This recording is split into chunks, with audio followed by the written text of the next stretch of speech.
What would drive a son to not only take his father's life, but to mutilate his body and then upload the evidence for the entire world to see?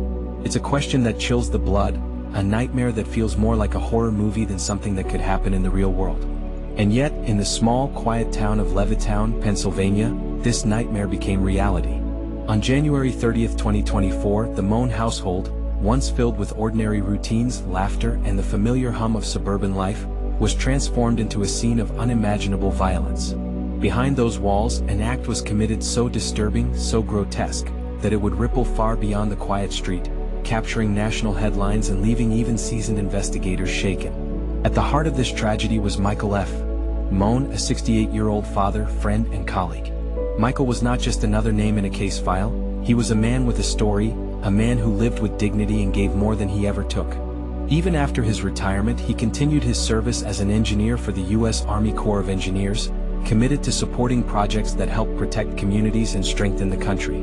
Those who knew him remembered him for his sense of humor, always ready with a joke, quick to lighten the room. He was dependable, the kind of man people could lean on, whether it was family, friends, or neighbors.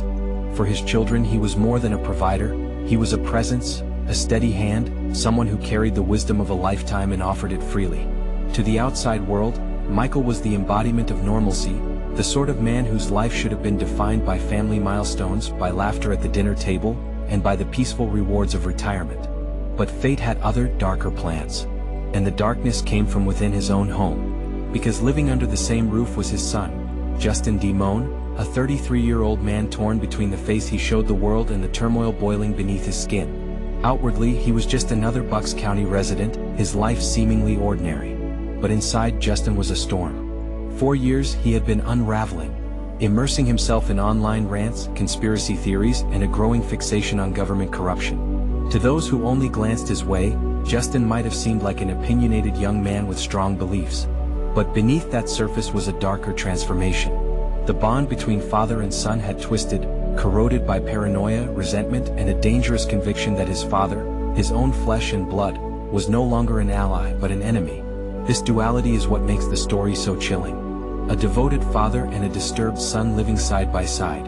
One representing love, stability, and dedication, the other consumed by hatred, delusion, and a burning desire to make his mark in the most horrific way imaginable. On that cold January day, those two lives collided.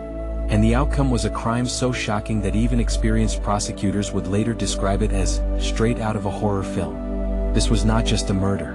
It was a calculated act, filmed, displayed, and shared with the world in an attempt to send a message.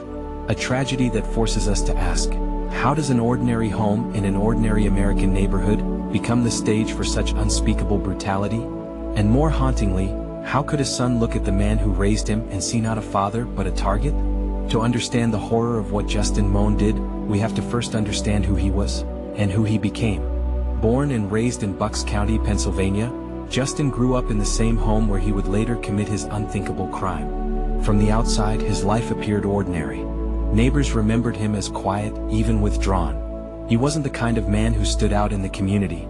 But sometimes, it's the quiet ones who carry the loudest storms within. In his early 30s, Justin's life seemed to drift without direction. He lived under his father's roof, dependent on the very man who had spent his life working hard to provide stability. But rather than gratitude, Justin's dependence bred resentment. He began turning inward, retreating into online spaces where anger and paranoia flourished unchecked. There, he crafted an identity steeped in anti-government rhetoric, conspiracies, and extremist views. He ranted about corruption, betrayal, and the collapse of America. He framed himself as a truth-teller, a man who saw the hidden rot beneath society's surface. To those who watched his videos and online activity, he wasn't simply venting, he was unraveling. This obsession was not sudden. It built slowly, piece by piece, until Justin no longer saw the world as most people do. The government wasn't just flawed in his mind, it was the enemy. And disturbingly, his paranoia spread inward, turning his gaze on those closest to him. His father, Michael, who had dedicated his career to working with the U.S. Army Corps of Engineers, suddenly became a symbol of everything Justin despised. Justin convinced himself that his father was guilty of what he called treason. He spun a narrative in which Michael was not just his parent, but a collaborator with the very institutions Justin believed were poisoning America. Behind closed doors, tension grew. What might have once been normal disagreements between father and son hardened into toxic silence and bitter contempt. Michael, with his warmth and steady presence, could not have foreseen the depth of his son's rage. And Justin, blinded by anger and delusion, no longer saw his father as family. He saw him as a target. By the time January 2024 arrived, Justin was no longer living in the same reality as everyone else. He wasn't just preparing to lash out, he was preparing to make a statement. He stocked himself with weapons, he rehearsed his rhetoric, and he built up the belief that one horrifying act could launch him into infamy. This is where the line between ordinary crime and something far darker begins to blur. Justin wasn't just planning a murder, he was planning a spectacle, a killing designed not only to destroy a life, but to send a message. A message soaked in blood, wrapped in delusion, and broadcast to the world in a way that still horrifies anyone who dares to watch. Soon his warped plan would unfold. A father's love would be repaid with brutality. And Justin's descent into madness would finally reach its bloody crescendo. The morning of January 30th, 2024, began like any other in the quiet suburb of Levittown, Pennsylvania. But behind the walls of the Mohn family home, something was about to unfold that would leave investigators, neighbors, and even the nation struggling to comprehend its sheer brutality. Inside the house, Michael Mohn, a man who had spent decades serving his family and his country, likely had no idea of the storm brewing in the mind of his son, Justin. What should have been an ordinary day became a stage for one of the most shocking acts of violence Bucks County had ever seen. According to prosecutors, Justin confronted his father in the house. Whether it began as an argument or as part of his so-called citizen's arrest plan, we may never fully know. What we do know is that Justin had armed himself with a handgun. And in that moment, instead of seeking reason or understanding, he chose violence. With chilling deliberation, Justin raised the weapon and fired. His father fell mortally wounded. In those few seconds, a lifetime of love, laughter, and fatherhood came to an end. But what happened next pushed this crime beyond the realm of murder, into something far darker. Justin retrieved a kitchen knife and a machete. Fueled by rage, delusion, and the desire to make a spectacle, he began decapitating his father's lifeless body. The act was gruesome, slow, and deliberate. In his twisted mind, this wasn't just violence, it was a performance, a ritual he believed would amplify his message. And then came the most chilling part. Justin turned to the camera. For 14 minutes, he recorded a video showing his father's severed head, propped up as a grotesque trophy. As he spoke, he unleashed a torrent of anti-government rhetoric, blaming institutions, warning of conspiracies, and calling for violence. He didn't just want to kill, he wanted people to watch, to see, to remember. He uploaded the video to YouTube, using one of the world's largest platforms to broadcast his horror to anyone who dared to click. It was as if Justin believed that the brutality itself would give weight to his words, that by showing the unthinkable, he could shock the world into listening. But the world didn't see a revolutionary. It saw a monster. Neighbors who later learned of the crime described it as something out of a nightmare beyond comprehension.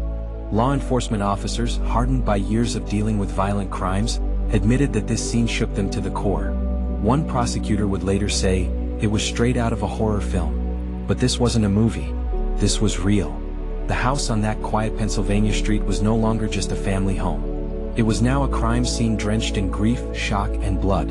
And while Michael's life had been cut short, Justin's descent into darkness had only just reached its peak. Soon investigators would close in. And what they uncovered about Justin's mindset, his motives, and his disturbing plans would make this tragedy even more chilling. The gruesome discovery inside the Mohn home left law enforcement reeling. Seasoned investigators had seen violence before, but this was different. This was a son turning his father's murder into a broadcast, a performance for the world to see. When Bucks County police were alerted to the crime, they found a scene almost too horrific to process. Michael Mohn's body had been desecrated, his head separated, and the recording equipment used to capture the act left behind the fingerprints of a crime that was as deliberate as it was grotesque. Detectives carefully documented every detail, each photograph serving as evidence of a brutality that could hardly be put into words. But Justin wasn't at the scene when police arrived. He had already fled. His escape was short-lived. Authorities tracked him to Fort Indiantown Gap, a Pennsylvania National Guard base, where he was spotted after climbing a fence onto federal property. He was quickly apprehended, but what investigators found in his possession revealed even more about his state of mind. Justin was carrying a USB device filled with disturbing material, photographs of federal buildings, notes on government operations, even instructions for making explosives. These weren't the possessions of a man acting on impulse. They were the tools of someone consumed by extremist ideology, someone who saw himself not just as a murderer, but as a soldier in a personal war against the state. When questioned, Justin didn't deny what he had done. Instead, he doubled down. In court, he claimed that he was performing a citizen's arrest on his father for what he called treason. He described the decapitation as Plan B after that supposed arrest failed. And in a chilling admission, he revealed that part of his motivation was to make the crime go viral. For prosecutors, this painted a clear picture. Justin's crime wasn't just about rage or family conflict. It was a calculated attempt to merge personal resentment with political theater. He believed his father symbolized everything he hated about government work, and by killing him in such a shocking way, and broadcasting it, he could make himself into a figure of fear, attention, and notoriety. Psychologists and experts who later analyzed his behavior pointed to a toxic cocktail of paranoia, delusion, and narcissism. This wasn't simply a case of mental illness. It was an obsession that had been fed for years through online communities, extremist rhetoric, and unchecked anger. The district attorney would later describe the act as cold, calculated, and organized, a plan executed with chilling precision. Justin wasn't a man who snapped in the heat of the moment. He was a man who carefully staged his father's death as both a message and a performance. As the community mourned the loss of Michael, investigators pieced together the scope of Justin's extremism. He had been posting rants online long before the murder. He had documented his anger, his theories, and his growing hostility toward institutions of authority. But the true depth of his darkness only became clear after the crime, when the world saw just how far he was willing to go to make himself heard. The trial that followed would reveal even more about Justin's warped motivations. And the verdict would determine whether this man who turned his father's murder into a broadcast of terror would ever walk free again. As the details of the case unfolded, the courtroom became the stage for one of the most disturbing trials Bucks County had ever seen. Journalists filled the seats, community members sat in disbelief, and Michael Mohn's grieving loved ones faced the unbearable task of hearing in graphic detail how his life had been taken by his own son, Justin D. Mohn sat before the court, unrepentant. His testimony was as chilling as the crime itself. He claimed he had been trying to carry out a citizen's arrest against his father for so-called treason. When that plan failed, he said the decapitation became Plan B. He admitted that part of his reasoning was to make the crime go viral, to force attention on his extremist beliefs. For the jury, there was no doubt. The evidence was overwhelming. The video, the USB drive filled with images of federal buildings and bomb-making instructions, the years of online rants, and the brutality of the crime itself. What they saw was not a man who simply lost control, but a man who meticulously planned an act of horror to serve his twisted ideology. In July 2025, the verdict came down. Justin was convicted of first-degree murder, terrorism, abuse of a corpse, and related charges.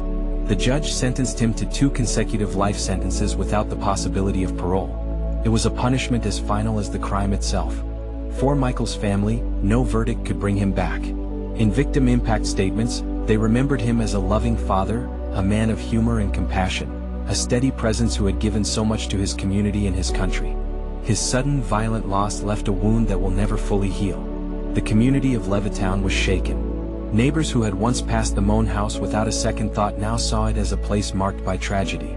Conversations at coffee shops and sidewalks carried the same question. How could this happen? How could a son's mind twist so far as to see his father not as family, but as an enemy to be destroyed?